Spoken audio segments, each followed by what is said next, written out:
Boa noite a todos. Paz seja convosco, amém? Quero que você pegue a sua Bíblia nesse momento.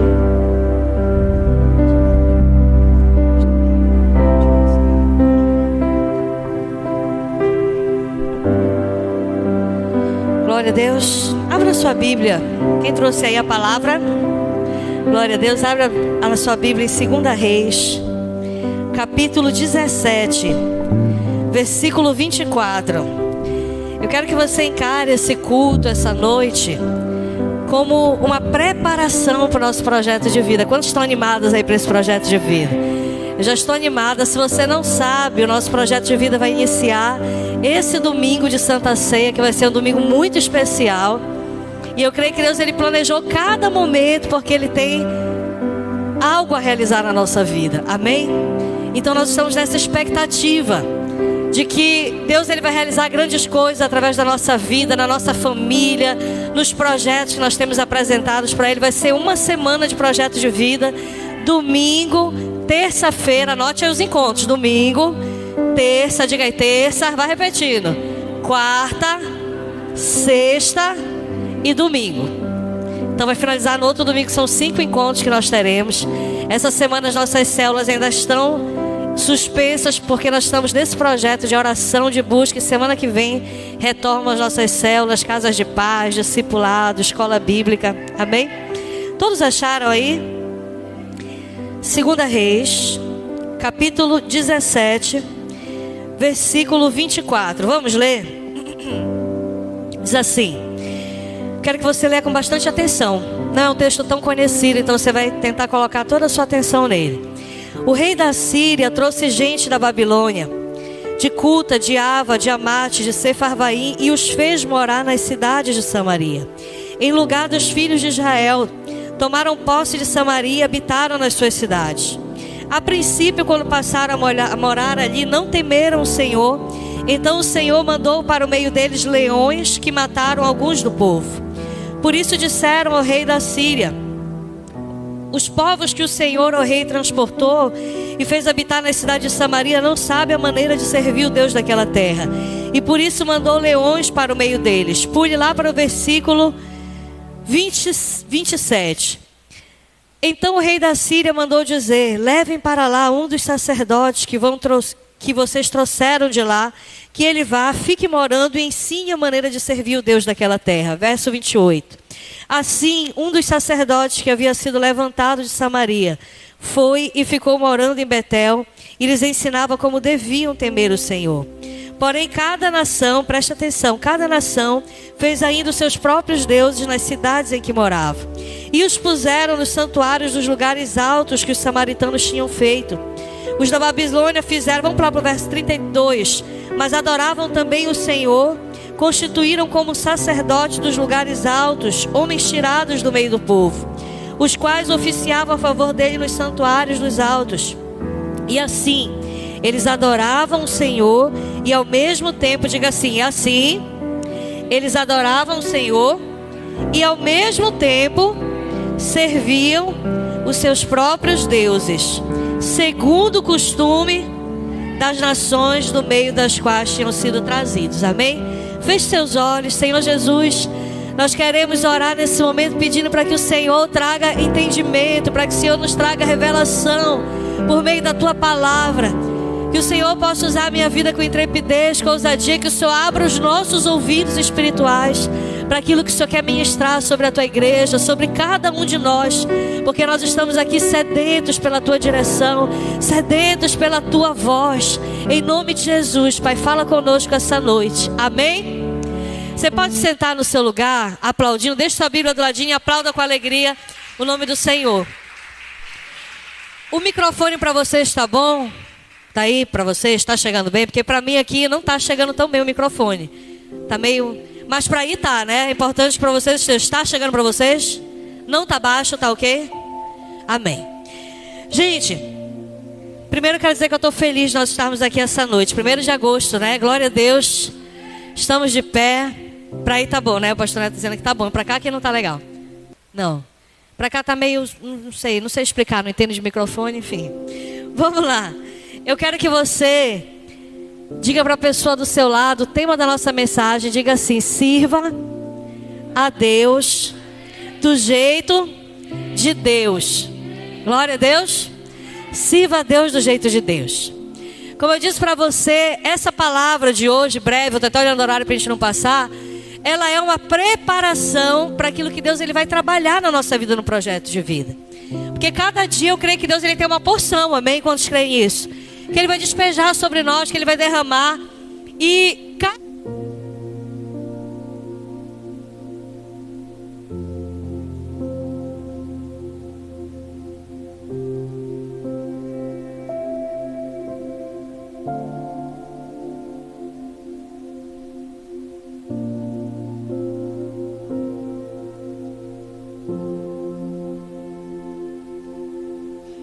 Oi, som? Amém. Não lembro nem onde eu estava mais. Então, cada dia vai ser uma preparação de algo que Deus ele quer ministrar sobre as nossas vidas. E eu não sei você, mas eu estou com uma expectativa a respeito disso. Inclusive, esse projeto de vida, o nosso tema, ainda não temos um tema exatamente definido, mas temos uma palavra central. Eu quero que você repita, diga assim: abundância. Quantos creem que nós vamos experimentar uma grande abundância de Deus? Eu creio nisso. E eu estou com essa palavra no meu coração, abundância. Eu creio que Deus vai trazer abundância na nossa vida espiritual, abundância no crescimento dessa igreja, abundância na tua família, na tua casa, na provisão dele sobre a tua vida, sobre a minha vida. Então eu quero que você se prepare para esse projeto de vida com essa expectativa santa, dizendo assim: Senhor, eu creio, eu vou para esse lugar, mas eu vou como intercessora da minha casa, como intercessor. Eu vou como alguém que vai pela fé, crendo que eu vou experimentar coisas extraordinárias de Deus. E esse texto aqui que nós lemos, nós ainda vamos comentar um pouquinho mais a respeito dele. Só que antes eu quero que você entenda uma coisa.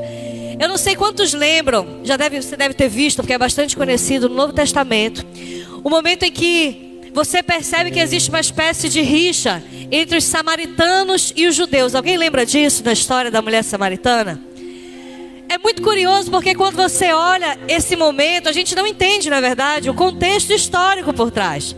A gente não entende por que havia uma espécie de rixa entre os judeus e os samaritanos. Mas a resposta para isso é o texto que nós lemos aqui. O texto que nós lemos nos mostra que em um determinado momento o rei da Assíria dominou sobre Israel e pegou todo aquele povo, os judeus, e transportou para a Síria. E quando eles chegaram naquele local, eles foram escravizados ali. Só que aquele rei, ele não somente pegou o povo de Israel e levou para a Síria. Ele pegou o povo dele, pessoas mistas, pessoas que adoravam outros deuses. E ele pegou aquelas pessoas e mandou para povoar Samaria. Amém? Então, a terra dos samaritanos, historicamente, era uma terra mista, de cultos mistos. Era uma terra onde as pessoas, elas não conheciam a Deus. Elas perceberam, aqui o texto que nós lemos, eu não sei se você se atentou, elas perceberam que elas estavam sofrendo porque elas entenderam que o Deus daquela terra, o nosso Deus, que elas entenderam que era só dessa terra, o Deus daquele lugar, eles não sabiam prestar cultos àquele Deus. Eles pensaram: nós estamos sofrendo, estamos sendo atacados por causa disso.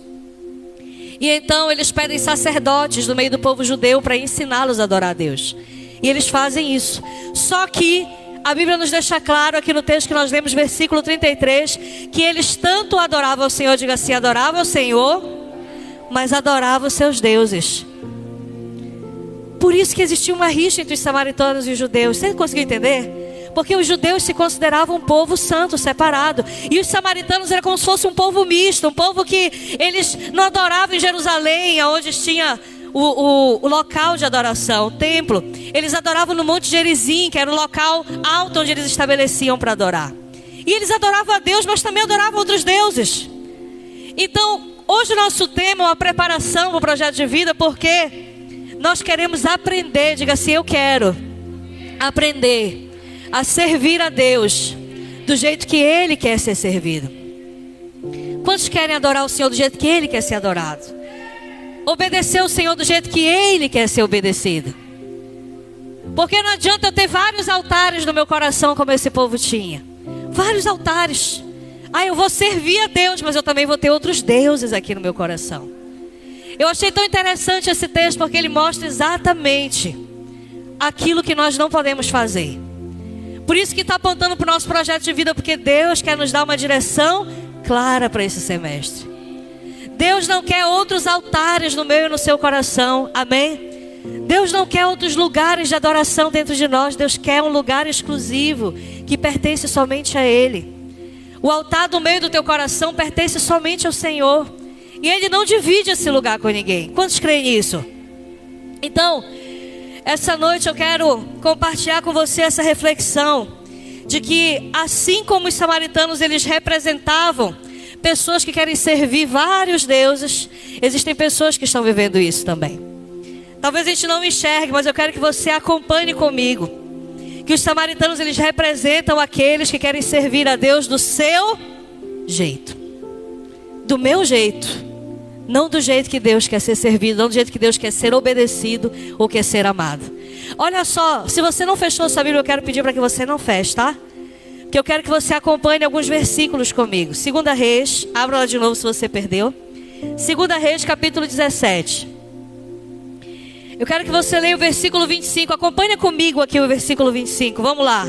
Você abriu aí a sua Bíblia?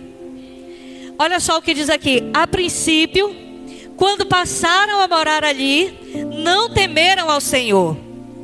Então o Senhor mandou para o meio deles leões que mataram alguns do povo. Por isso disseram ao rei da Síria: os povos que o Senhor, o rei, transportou e fez habitar nas cidades de Samaria não sabem a maneira de servir o Deus daquela terra, e por isso ele mandou leões para o meio deles. Amém?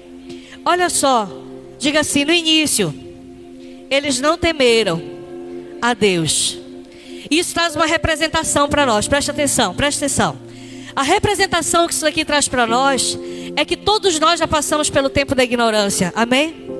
O tempo que às vezes a gente não dá crédito para as coisas de Deus, a gente não teme a Deus, a gente não tem aquele princípio no nosso coração de querer obedecer ao Senhor. E esse povo que chegou em Samaria, que servia outros deuses de outras terras, quando ele chega lá, a Bíblia diz que no princípio eles não temeram ao Senhor. Só que começou a acontecer algumas desgraças, algumas catástrofes no meio daquele povo. Leões começaram a destruir aquela nação. E então eles começaram a perceber que existia algo espiritual acontecendo. Sabe quando alguma coisa começa a acontecer na nossa vida, que parece que a gente quer avançar, algo está nos puxando para trás? Alguém já passou por isso? Você quer ir para frente, está algo te puxando para trás. Você quer abrir um negócio, dá errado. Você quer fazer uma coisa, parece que tudo conspira contra você. Alguém já passou por isso? Essas pessoas, apesar de não temerem a Deus, elas tiveram sensibilidade espiritual, de entender que o distanciamento delas daquele Deus estava trazendo muitas tristezas, estava trazendo morte para o meio daquele povo. E aí o que eles decidiram fazer? Eles decidiram romper com aquele momento de ignorância e falar assim: olha, eu preciso ser ensinado a adorar a Deus, amém? Então, se a história desse povo terminasse bem aqui, ela terminava muito bem, você não concorda? Porque eles entenderam que eles precisavam adorar a Deus, porque a causa de tantos malefícios era a ausência de Deus na vida daquelas pessoas. Preste atenção. Quantas pessoas se perguntam: por que acontece tal coisa? Por que acontece tal desgraça, tal situação triste? E às vezes a gente não tem resposta para aquilo, mas a verdade é que a culpa nunca foi de Deus. O problema é a ausência de Deus dentro do ser humano, dentro de mim e de você. Quando nós não temos Deus na nossa vida, nós damos espaço para que o diabo tenha legalidade, para que o diabo muitas vezes use a vida de pessoas para cometer coisas que nunca foi o propósito, a vontade de Deus que fossem cometidas. Quantos estão entendendo aí? Amém? Então até aqui esse povo reconheceu que precisava de Deus. E a verdade, queridos, é que nós não precisamos passar pela dor para reconhecer Deus. Quantos concordam? Tem gente que só vai reconhecer Deus quando for para um leito. Tem gente que só vai reconhecer a Deus quando for preso, ou quando perder a sua família, ou quando se vê no fundo do poço. Aí essa pessoa fala: oh Deus, se eu só me tirar aqui do hospital, aí agora eu vou te servir. Já pensou o que é isso? Eu não quero passar por isso. Você quer passar por isso? Eu não quero. Eu quero vir e caminhar com o Senhor sem precisar passar por situações que o Senhor não quer que eu passe. Amém? Eu quero me despertar para o Senhor e caminhar com Ele enquanto Ele está me chamando, no tempo de obediência. Porque o Senhor está te chamando, o Senhor está me chamando também. Não espere como esse povo começar a ver um monte de gente morrer para falar: opa, tenho que servir a Deus. Não espere isso acontecer. Comece agora, decida agora no seu coração. Porque a gente só começa a valorizar algumas coisas na nossa vida quando nós perdemos, não é verdade? A pessoa está trabalhando, ela nem lembra de Deus, às vezes perde o emprego, ela começa a orar: ô Senhor, me dá um emprego de novo. A pessoa está com um casamento, uma bênção, ela nem lembra de Deus. Quando ela começa a passar crise no casamento, ela começa a lembrar: ô Deus, muda a minha história, e aí eu vou te servir.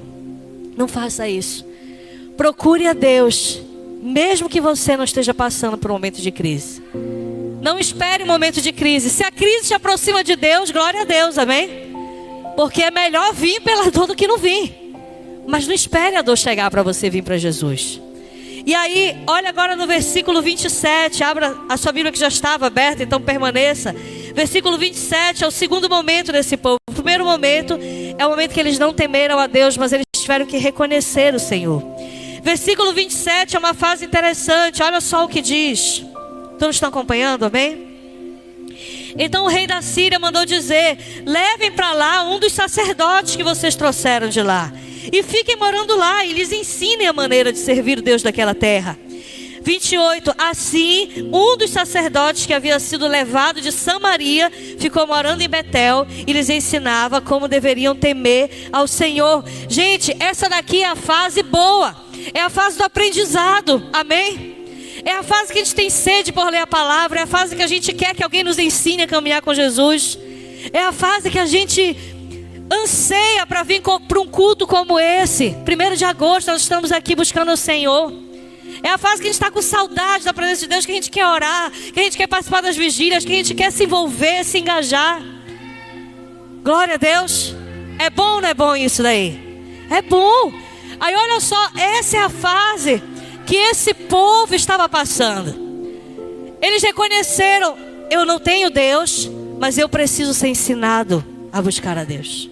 Aí sabe o que fizeram? Pegaram um sacerdote que estava lá exilado e trouxeram para Betel. E nesse local o sacerdote começou a ensinar o povo: olha, é assim que se deve adorar a Deus. A história aqui também terminaria muito bem, porque o povo aqui estava sendo, diga assim, orientado. Isso é muito bom. É muito bom ter pessoas do nosso lado que nos orientem. É muito bom ter uma igreja que nos impulsiona para nos aproximar do Senhor. É muito bom ter uma célula no qual você está sendo envolvido e você está crescendo espiritualmente. É ou não é muito bom? É muito bom. Essa fase aqui é a fase que a gente ouve louvor onde quer que a gente esteja. A gente está ouvindo uma pregação, a gente está se edificando. A gente liga a rádio na nossa casa, né, fazendo as coisas, e está ali se alimentando espiritualmente. Porém, o grande problema aqui desse momento é que, ao invés deles progredirem na fé, eles retroagiram. Amém? Preste atenção. Ao invés deles avançarem, esse era o momento em que muitas pessoas elas param. Preste atenção, e elas decidem: ou eu avanço, ou eu vou voltar para trás, para onde eu saí. E tem um texto lá em 2 Pedro capítulo 2, versículo 20, que eu gosto muito desse texto. É um texto que diz assim: portanto, se depois de vocês terem escapado das contaminações desse mundo, mediante o conhecimento do nosso Senhor Jesus, se deixam enredar novamente e são vencidos, tornou-se o seu último estado pior do que o primeiro. Porque melhor lhes fora que nunca tivessem conhecido o caminho da justiça, do que tendo conhecido, apartarem-se do Senhor. Olha só quanto essas palavras são poderosas. Aí ele termina o texto dizendo assim: portanto aconteceu com eles o que diz tal provérbio: o cão voltou ao próprio vômito e a porca lavada voltou a revolver-se no lamaçal. 2 Pedro 2,20. Sabe o que ele está dizendo aqui? Se você estiver caminhando para Jesus, não volte atrás. Se você está indo na direção de conhecer a Jesus, não volte às práticas antigas. Quantos estão entendendo?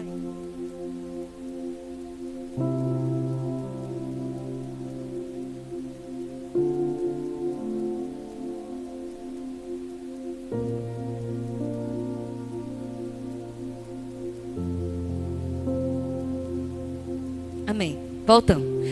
Todos estão entendendo, gente? Diga a pessoa do seu lado, não volte atrás. Jamais.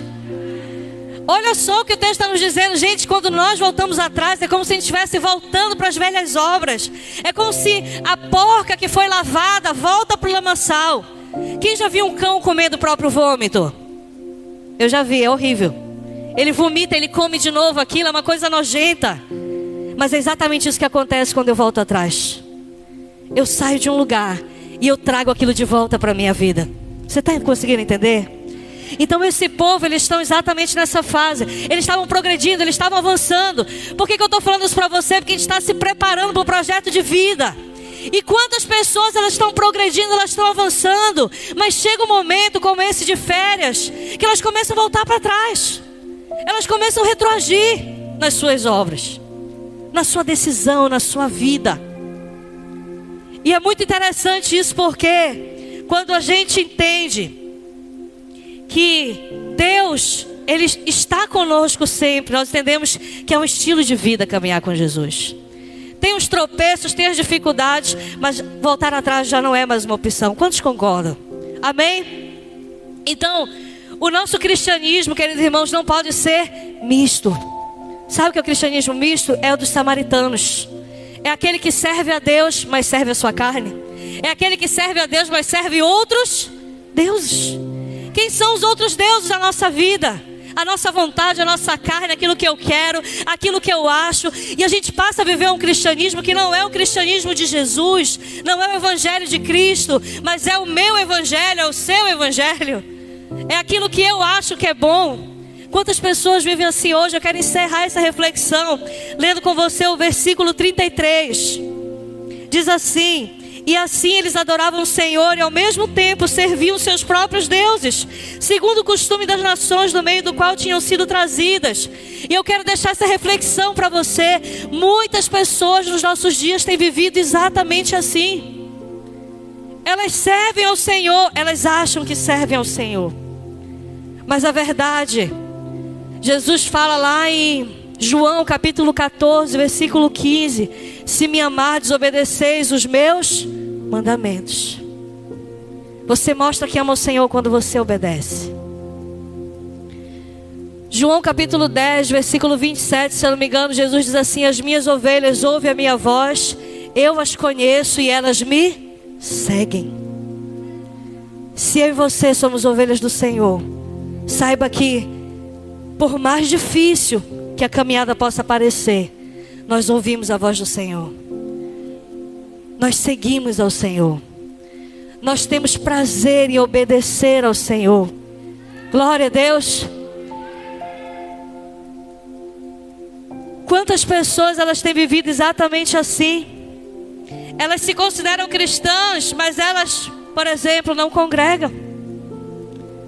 Elas não são pessoas que se podem contar na sua igreja local, que tem uma responsabilidade no reino de Deus.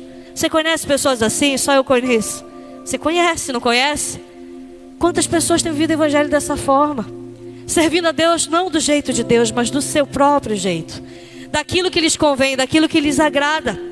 Hebreus diz: não deixe de se congregar como é costume de alguns. Então olha só, Deus tem uma direção para nós. Quantas pessoas, elas, por exemplo, não querem nem ganhar almas, elas não querem nem se entregar para fazer a diferença onde elas estão. Quando a própria palavra nos diz que nós precisamos ir e fazer discípulos de todas as nações. Então entenda que Deus tem uma direção para mim e para você esse semestre. Amém? Deus tem uma direção para nós, mas nós precisamos ouvir e obedecer aquilo que o Espírito Santo nos diz. Nós precisamos falar: Deus, eu não quero servir ao Senhor do meu jeito.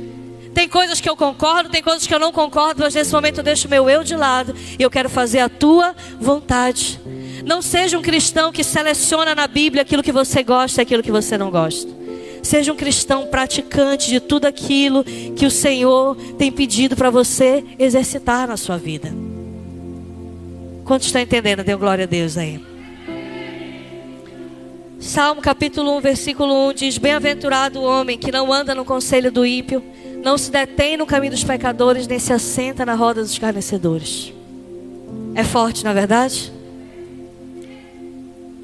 Aqui está dizendo para mim e para você que nós não temos como servir a dois senhores. Ou nós vamos ser intensos com Deus, ou nós vamos ser inclinados para a nossa própria carne e para a nossa vontade. Por isso que o convite de Deus para nós essa noite é que esse semestre, que esse projeto de vida, que tudo que nós vamos apresentar diante do Senhor, na verdade, venha a ser aquilo que Ele quer realizar na nossa vida. Que não seja o meu projeto, que não seja o teu projeto, mas venha a ser o projeto de Deus sobre a nossa vida. E sabe o que realmente Deus Ele quer fazer em nós? Ele quer que nós demos a Ele liberdade para que Ele faça a vontade dEle. Porque ela é melhor para mim e para você. Eu tenho alguns desejos, mas eu digo: Senhor, faz acima de tudo a tua vontade. Faz a tua vontade. Porque eu sei que o Senhor tem preparado coisas maiores. Eu creio na abundância do Senhor. Eu creio na promessa do Senhor. Eu creio que você vai experimentar isso na sua vida. Pode aplaudir o Senhor com alegria. Eu creio que você vai experimentar o novo tempo, que nós vamos experimentar esse novo tempo. Mas para isso nós precisamos entender uma coisa: Deus quer nos direcionar segundo a sua vontade. Então essa noite eu quero deixar essa reflexão para você. Não seja dirigido pela sua vontade. Não seja dirigido pelos seus projetos, porque às vezes eles vão lhe conduzir para um caminho distante do Senhor. Se atente a isso. Diga: Senhor, cumpre em mim a tua vontade. Esse projeto de vida eu não quero colocar aquilo que é o meu desejo. Eu quero me agradar no Senhor. Eu sei que o Senhor é que vai satisfazer os desejos do meu coração. O Senhor sabe o que eu quero, sabe o que eu preciso, mas eu sei que o Senhor tem coisas melhores para mim. Muito melhores do que eu tenho imaginado, que você tem imaginado. Mateus 6:24, para nós encerrarmos. Diz: ninguém pode servir a dois senhores, pois odiará um e amará outro, ou se dedicará a um e desprezará outro. Por isso, eu quero dizer para você que o resultado é que uma pessoa assim, que serve, assim como os samaritanos, um culto misto, que tenta agradar todo mundo. Não tente agradar todo mundo, você não vai conseguir. Não tente agradar: mas se eu servir a Deus, a minha família, então alguém vai ficar com raiva que não seja Deus. Amém? Alguém vai ser desagradado que não seja Deus desagradado na sua vida. Que você possa agradar o coração de Deus. Uma pessoa que vive essa duplicidade, que vive de um lado e de outro, como a palavra nos diz, costeando de um lado e de outro, é uma pessoa que nunca será plena, que nunca será inteira, que nunca vai viver uma verdadeira libertação na sua vida, que nunca vai cumprir o propósito de Deus nessa terra. Porque Deus nos chamou para sermos separados para Ele. Deus nos chamou para um propósito eterno. E aquilo que Ele quer realizar na tua vida, é Ele que vai realizar na tua vida. E na minha vida também. Fique de pé no seu lugar. Eu quero que você feche seus olhos. Nesse momento nós vamos orar. Deus querido, Ele quer nos libertar dessa mentalidade diabólica. De achar que nós podemos agradar a todos. Ele quer ser o centro da nossa vida. Ele quer que nós agrademos a Ele. E se vai doer em alguém, que doa. E se vai ter prejuízo, que tenha prejuízo. Mas que o prejuízo não seja a promessa de Deus sobre a nossa vida, a eternidade, a salvação. Porque assim como os samaritanos foram um povo misto, e por conta disso, infelizmente, eles não viveram o propósito de Deus, assim também, querido, muitas pessoas estão vivendo nessa terra hoje como se elas estivessem servindo a dois senhores. Ela agrada um pouquinho aqui a sua carne, e ela volta aqui e agrada o Senhor. Aí ela acha que com isso ela está agradando a Deus. Mas na verdade nós não podemos ser amigos do mundo e inimigos de Deus, como diz no livro de Tiago. Glória a Deus, aleluia. Coloque a mão na altura do seu coração, vamos orar. Eu quero que essa noite você faça uma escolha. Nessa preparação do projeto de vida, você vai falar: Senhor, eu escolho a Ti. É difícil caminhar, vai ter lutas, vai cair, mas vai levantar, porque o Senhor é que te sustenta. E o Senhor não está aqui para te acusar, Ele está aqui para te alertar, para dizer: meu filho, minha filha, caminhe comigo do meu jeito, dos meus planos, da minha forma. Não tente empurrar os teus projetos para mim. Entenda que os meus projetos são melhores para você. Deus tem projetos para nós. E nesse semestre eu creio que Deus Ele vai realizar muitas coisas. nesse momento, dizendo: Senhor, eu declaro que eu escolho, Senhor, eu coloco a minha vida nas tuas mãos. Eu lanço para trás todo o passado. E eu olho para o alvo, que é o Senhor. Eu quero caminhar na tua direção. E eu quero fazer a tua vontade. Eu quero andar com o Senhor. Eu quero viver coisas extraordinárias. Eu quero experimentar a abundância de Deus. A abundância é algo inteiro, é algo pleno. Isso é derramado sobre aqueles que vivem em plenitude com o Senhor. Pessoas inteiras com o Senhor, não são pessoas mistas, divididas. São pessoas íntegras, pessoas inteiras. Deus quer derramar abundância sobre a tua vida nesse projeto de vida.